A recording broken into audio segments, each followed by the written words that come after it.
You're listening to Power 750 WAUG and online at power750.com. If you're looking for affordable health and insurance coverage, well then give Jonica Rowland of the Rowland Group a call. She's here to serve families, individuals, and small businesses. Contact her at 919-719-7211 or at 919-539-2492. Once again, contact Jonica Rowland of the Rowland Group. Good morning and welcome to another edition of the Babethomherman Show with your host here, Herman Thomas. And I certainly hope that you will sit back and enjoy your early morning coffee with Babethomherman on this beautiful Saturday morning. One thing, I know this week the big talk was, of course, the NBA draft that took place on Thursday night. And one thing I've learned over the last few years is that with Twitter, with Facebook, with all your social networking sites, everyone is an expert. Everyone, including the monkey's uncle, is talking about the NBA draft. I'm not going to spend a lot of time or any time on that because this is Saturday morning. The draft took place Thursday. All I can do is say congrats to the New Orleans Hornets and to Anthony Davis. Of course, they're the number one overall pick, and the pick that the New Orleans Hornets chose on Thursday night to hopefully turn that franchise around. Of course, if you wanted to listen to past shows, my views. You can go to YouTube channel Babethomherman. My views and my thoughts on the NBA lottery this year. Very questionable. Myself, along with conspiracy theorists, have our views on what occurred on this year's NBA lottery. So you know my views on it. I'm not believing the hype.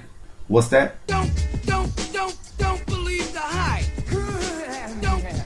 Don't believe the hype. Y'all excuse me. I was just listening to a little tune, but was just listening to what Flavor Flav was talking about. Don't believe the hype. That's this moment now is don't believe the hype moment. Not only did there's going to be questions. Did the Bobcats make the right move? Did the Cavaliers make the right move? Did the Washington Wizards make the right move? Did the Hornets make the right move on the number 10 pick? That right there alone will take 2 to 3 hours. Like I stated, we have with Twitter, other social networking sites, we have experts all around the place. This subject has been talked about probably umpteen times since Thursday, so I'm not going to spend time talking about it. If you want updates on the NBA draft and what occurred on Thursday night, go to NBA.com, Yahoo Sports. Unless you've been under a rock for the last couple of days or the last day or two, you know what went on during the draft. So I don't think you need my advice or my thoughts on it. Like I said, listen to past broadcasts of the Babethomherman Show. It's just 2 rounds, so I'm not getting into the hype or believing the hype of it. I've been watching basketball for many years, and I can only recall 2 rookies that really made a dramatic impact in their first years of the teams that they played for. Magic Johnson, Tim Duncan. They were part of an NBA championship team. So once again, I've been watching for many, many years, and I can just, the 2 rookies that had a dramatic impact on a team, on their team, their rookie season, Magic Johnson, Tim Duncan. So once again, I'm not believing the hype in any of that. So let's move on. Earlier in the week, also, the FBS, College President's Oversight Committee, agreed to what everyone has been saying for the past 143 years or so. There will be a 14 playoff. Of course, hip, hip, hooray, hip, hip, hooray. We're supposed to be excited about something that should have been in place anyway. 14 playoff, a lot of teams, a lot of people, fans are not very pleased with it. You hear these fans, so-called expert fans. I've listened to radio shows, fans talking about 16. What about a 16-team playoff? I've heard as high as 64. This couch potatoes talk. I think the season is long enough. You just think the Carolina Panthers played 16 games last year. Many teams that didn't make the NFL playoffs, played 16 games last season. There were a couple of college teams that played 13 game seasons or more. Just a few games less than an NFL team with players getting paid millions of dollars. So each game these college football players play, each extra game can impact their career. They could suffer a career-ending injury, not just a season-ending injury, but a career-ending injury with an extra game or two. Who wins? Of course, the truth is finally, it doesn't take a rocket scientist to figure this out. The truth is that the college president's oversight committee finally decided on a system on how to share and divvy up the revenue. That's all that was about. The whole concern, their concern from the get-go rather, was the bowls. You know, those corporation bowls. How the schools would lose money on these corporation bowls. How the schools would lose money from the TV revenue, the TV contracts. Remember, I stated months ago, remember the 1984 lawsuit, the Regents versus the NCAA. Remember that, the 1984 Regents versus the NCAA. It's about TV contracts. The schools did not want to share that revenue, or did not feel that it was fair that they shared the revenue from the TV contracts with the NCAA. So you just ask yourself a question.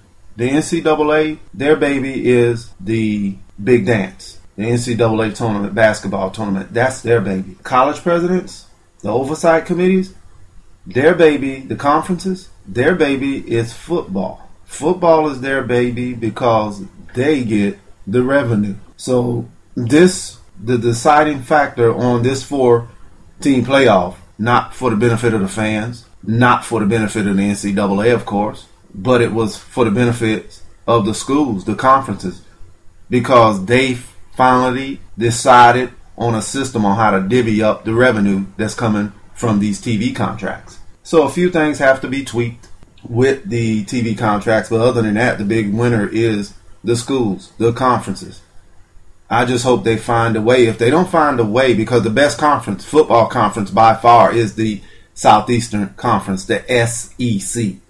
So I hope that we don't see a 4-team in the first couple of years until they get the kinks out of the system. You know, you might end up seeing LSU, Alabama, South Carolina, I would say Arkansas, but they're going through a coaching transition. But you might just very well see at least LSU, Alabama in it. So, I hope it's a fair system and it's not one that's just going to be dominated by the bigger conferences, which it seems like it's going to be anyway. But I'm going to be like Flavor Flav in what? Don't believe the hype.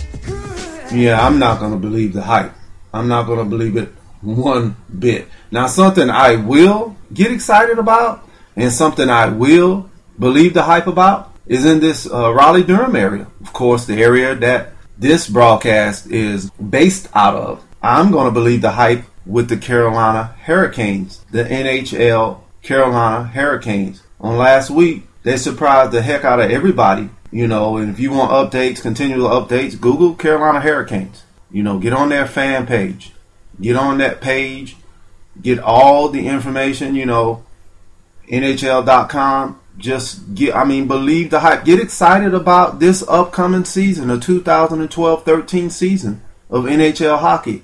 We finally have a team that's contending once again for the NHL, the Stanley Cup. The Carolina Hurricanes made the trade for Jordan Staal. They got Jordan Staal, obtained Jordan Staal with a trade that will get us or get the Hurricanes. I'm getting excited saying us, but he will be alongside his brother Eric Staal. So you have the Staal brothers, Jordan and Eric, with the Carolina Hurricanes. We have something to be excited about now. Not only do we have a playoff contender, but probably in the next couple of years we will have a Stanley Cup contender. That profile alone, that name alone, the Staal brothers.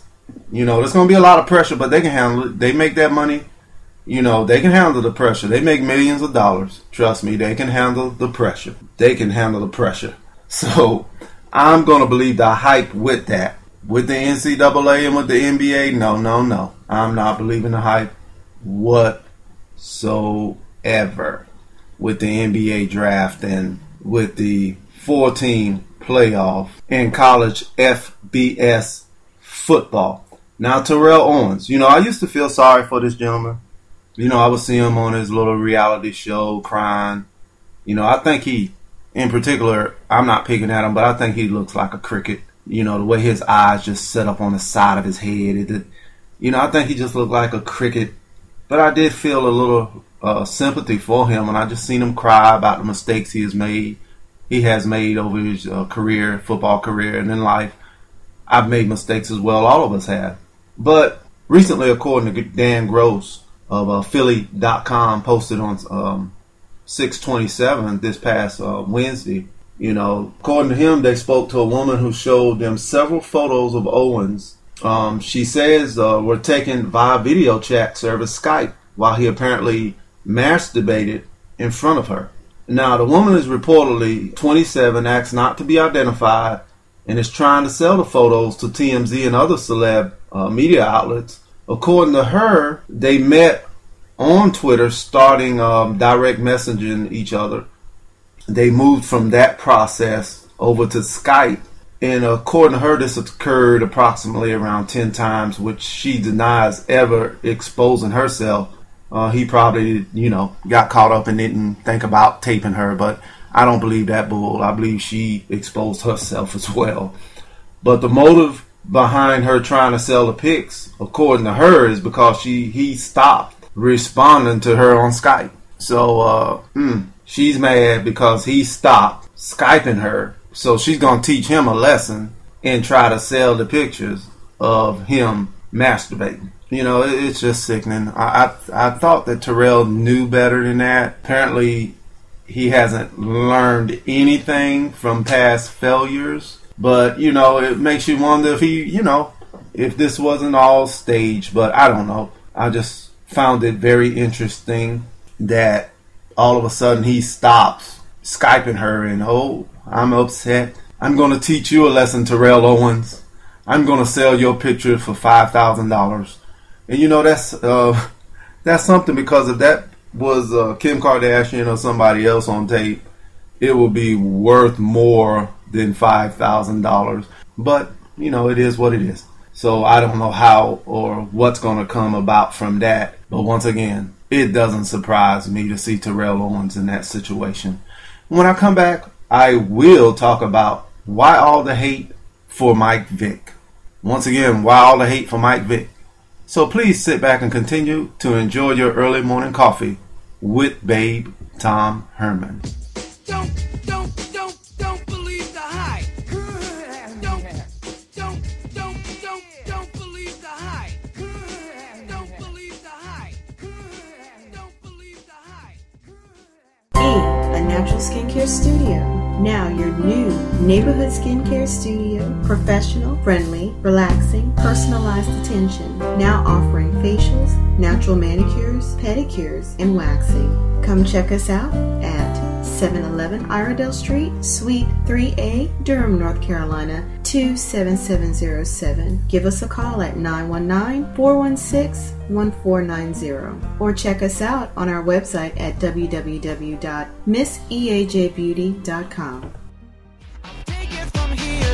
Oh yeah, yeah. And it goes like this. Take me by the tongue and I know you. Kiss me till you're drunk and I'll show you all the moves like Jagger. I've got them moves like Jagger. I've got them moves like Jagger. I don't need a Jagger. Once again, that's Kia Natural Skincare Studio located in Durham, North Carolina. So please pick up your phone and give Eugene a call and schedule your appointment. Now, prior to the break, I talked about the NBA draft that occurred this past Thursday. The FBS college presidents coming up with this brilliant idea after 100